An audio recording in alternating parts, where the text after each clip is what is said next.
नमस्कार दोस्तों, आप सभी का एक बार फिर से परीक्षापॉइंट.com में स्वागत है।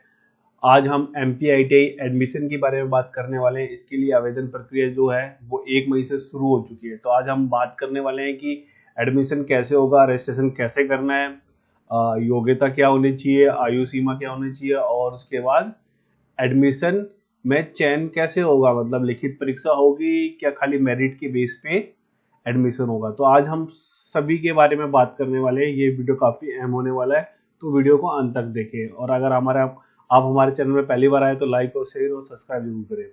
तो आइए वीडियो शुरू करते हैं। तो सबसे पहले मैं बता देता हूँ, जो एडमिशन प्रक्रिया है जो वो 1 मई से शुरू हो चुकी है। ठीक है, ये इसका पूरा PDF नोटिफिकेशन निकाला गया है और यहाँ पे सारी चीज़ें दी गई है।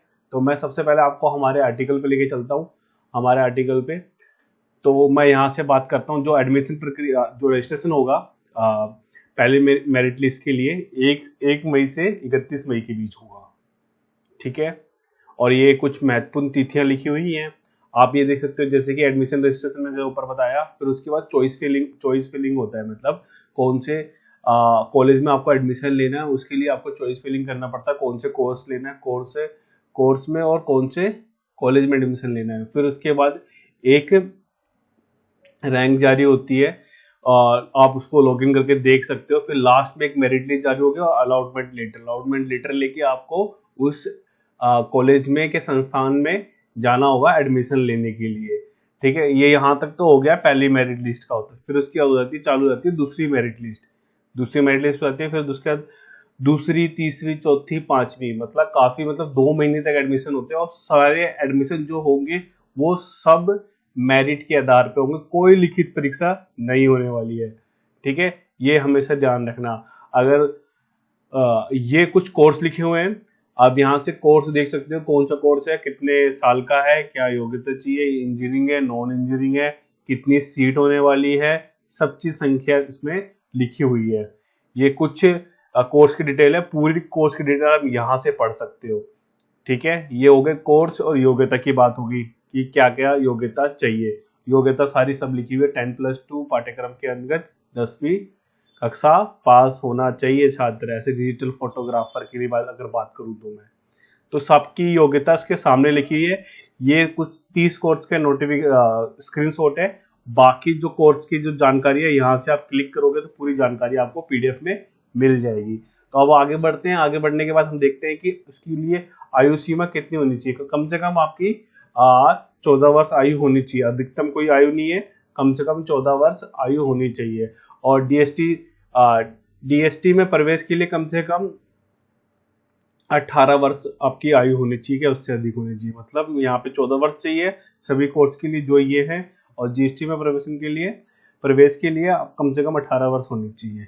ठीक है, जैसे हमने बताया चयन प्रक्रिया कैसी होगी, आपकी मेरिट लिस्ट जाओगी और मेरिट लिस्ट किसके आधार पर बनेगी, आपके जो आपने 10+2 में जो अंक प्राप्त किए ना, उसके आधार पर मेरिट लिस्ट तैयार होगी, जितने भी अंक आपको।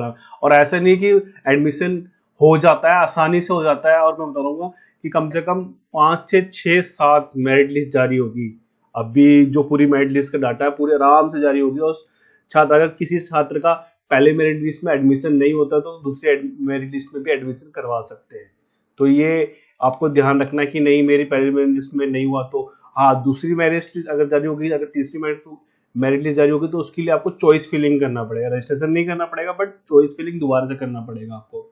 और चॉइस फिलिंग में भी आप जो आपको सबसे पहले कॉलेज चाहिए उसको ऊपर रखो, फिर उसके बाद 3 ऑप्शन भी डालो।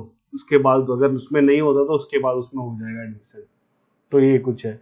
और आरक्षण की बात करें तो आरक्षण आप देख सकते हो, SC ST BC महिला और PWD के कितने कितने प्रतिशत आरक्षण है।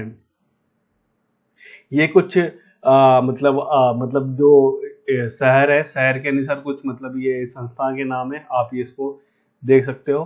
ठीक है, और एडमिशन के दौरान आपको क्या क्या दस्तावेज की जरूरत पड़ेगी। तो 10वीं की मार्कशीट की पड़ेगी और मध्य प्रदेश के मूल निवासी प्रमाण पत्र या जाति प्रमाण, अगर आपने जाति प्रमाण पत्र, अगर आपको आरक्षण चाहिए, मतलब आरक्षण लेना है, तभी आपको उसकी जरूरत पड़ेगी। आय प्रमाण पत्र पड़ेगा। अगर PWD अगर आपने लगाया तो EWC लगाया है तो अगर उसका बेनिफिट उठाना चाहते हैं तभी इसकी सर्टिफिकेट की जरूरत पड़ेगी, नहीं तो ऐसे नहीं पड़ेगी।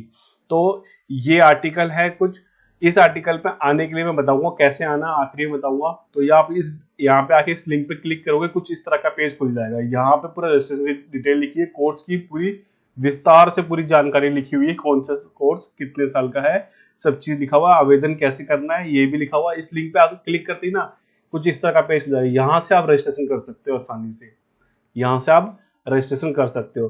तो हमने अभी क्या क्या बात करी, हमने जो मोटी मोटी चीजें होती हैं सारी हमने बात कर ली है। अगर और जो मैंने बताया कि मतलब जो भी हमने बड़ी बड़ी बातें कर ली है, जैसे मैंने बताया कि जो चयन होगा आपका खाली मेरिट लिस्ट के आधार पर होगा, कोई लिखित परीक्षा नहीं होगी। बाकी आप ये पूरा नोटिफिकेशन आके पढ़ सकते हो, इसका भी हमने लिंक इस पे लगा रखा है आर्टिकल में।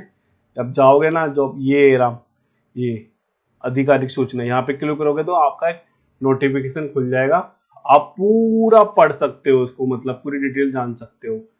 तो मैं आप बता देता हूँ, सबसे पहले आपको क्या करना है, हमारे आर्टिकल पे आने के लिए आपको गूगल पे आना है, गूगल पे लिखना है परीक्षापॉइंट.com, फिर इसको सर्च करना है। सर्च करते कुछ इस तरह की वेबसाइट दिखेगी, इस वेबसाइट पे क्लिक करना है। क्लिक करते ही आप हमारे वेबसाइट के होम पेज पे पहुंच जाओगे। आप देख सकते हो, अगर रिसेंट पोस्ट में होगा तो रिसेंट में मिल जाएगा, अगर नहीं मिलता है तो एडमिशन में चेक कर लेना। अगर एडमिशन में भी नहीं मिला पोस्ट, अगर एडमिशन में भी नहीं मिला तो सिंपल ही आपको कुछ नहीं करना है, यहाँ पे आना है, ITI जहाँ पे लिखा हुआ है ना, ITI पे क्लिक करना है।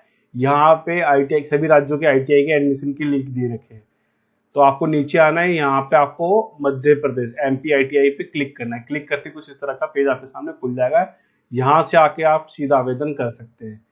तो ये छोटा सा वीडियो था, अच्छा लगा हो तो लाइक करना, शेयर करना और हमारे चैनल को सब्सक्राइब करना। धन्यवाद।